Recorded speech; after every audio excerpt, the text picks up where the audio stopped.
नमस्कार दोस्तों, हमारे YouTube चैनल में आप सभी का बहुत बहुत स्वागत है। आज हम बात करेंगे कोल्डिक्स कफ सिरप के फायदे के बारे में। Okay, Coldix Ayurvedic herbal cough syrup, natural cough syrup, प्राकृतिक कफ सिरप। ओके, इसके अंदर प्राकृतिक गुण है, प्राकृतिक औषधियों का मिश्रण है और ये पूरी तरह से आयुर्वेदिक नेचुरल है।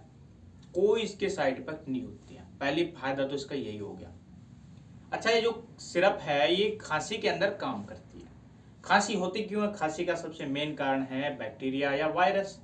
जब भी ठंडी का मौसम होता है या मौसम बदलता है, बॉडी का टेम्परेचर कम होता है दोस्तों, ऐसी कंडीशन में खांसी के वायरस पकड़ लेते हैं हमें खांसी हो जाती है। सूखी खांसी है, बलगम की खांसी है, कफ जमा हो गया है या इम्यूनिटी कमजोर हो गई है, सभी के अंदर ये सिरप बहुत अच्छा काम करती है।